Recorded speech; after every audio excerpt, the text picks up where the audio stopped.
তাকওয়ার যে উদ্দেশ্য আপনাকে প্রশিক্ষণ দিয়ে মুত্তাকি বানানো হলো। তার মানে এমন মুত্তাকি রাতের অন্ধকারে আল্লাহ দেখছেন আর দিন দুপুরে প্রকাশ্য ময়দানে আল্লাহ দেখছেন। এই অনুভূতি নিয়ে প্রত্যেক রোজাদারকে রোজার উদ্দেশ্য লক্ষ্য বুঝতে হবে। ঠিক আছে জি? আল্লাহ হাবিব বলেছেন মাল্লাম ইয়াদা কাওলা জুর ওয়াল আমালা বিহি ফালাইসা লিল হাজাতুন ফি আন ইয়াদআ তাআমাহু ওয়া শারাবাহু। রোজা রেখে মিথ্যা কথা পরিহার করে নাই, রোজা রেখে তদরূপ কোন কার্যকলাপ থেকে বিরত থাকে নাই। আল্লাহর হাবিব বলেছেন ওই ব্যক্তির রোজা থাকার কোনো মূল্য নেই। আল্লাহর হাবিব আরেকখানে বলেছেন কাম মিন সায়মিন লাইসা লাহু মিন সিয়ামিহি ইল্লা সামা। কত রোজাদার আছে শুধু রোজাদারের ক্ষুধা পিপাসার কষ্ট ছাড়া আল্লাহ তাআলা তার ভাগ্যে আর কিছুই জোটায় নাই। বলেন নাউজুবিল্লাহ। তার মানে সবে সাদেক থেকে সূর্যাস্ত সময় পর্যন্ত বিরত থেকে আল্লাহ তাআলার আইন মানলেন। আপনার সামনে খাবার পরিবেশন করা হলে খাচ্ছেন না কেন? আল্লাহ তাআলার হুকুম নেই। তেমনি আল্লাহ তাআলা আপনাকে হুকুম দিচ্ছেন আকিমুস সালাত, যে আয়াতের মাধ্যমে আপনি নামাজ পড়ছেন। আবার অন্য জায়গায় আনাতিউদ্দিন ওয়ালা তাতাফাররাকু ফি, দ্বীন কায়েম করো।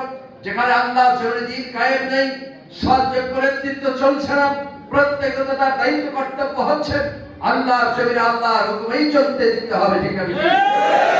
পর্যন্ত বাংলাদেশের সমগ্র রোজাদার ভাইরা ও বোনেরা মিলে এই আল্লাহর জমিনে আল্লাহর আইন চালু করার ব্যাপারে আমরা ঐক্যবদ্ধ হব না, সে পর্যন্ত আমাদের কতটুকু তাকওয়ার গুণ অর্জন হয়েছে আল্লাহ ছাড়া কেউ জানেন না।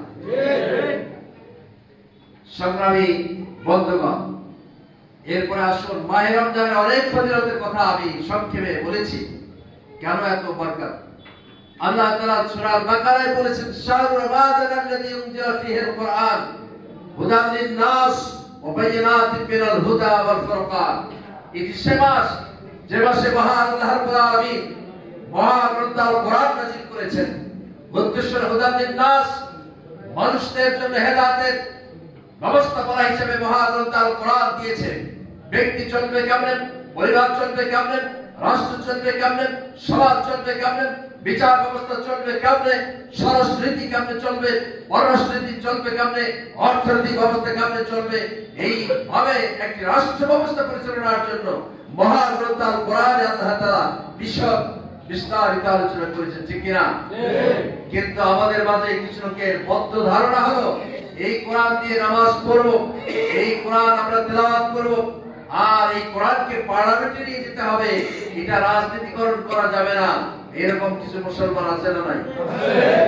এই সকল মুসলমান হলো চাণক্য, এরা মূলত বাতিল একটি সমাজে প্রতিষ্ঠিত হোক।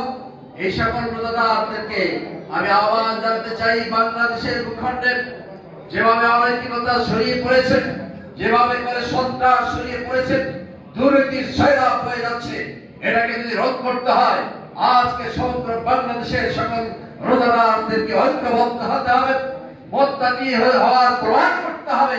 একমাত্র আল্লাহর জন্য আল্লাহ তাআলার হুকুমে পরিচালিত হবে সব কিছু। তাছাড়া আল্লাহর গোলামি সত্যিকার অর্থে সময় আমরা থাকতে পারি না। সেটা ঠিক।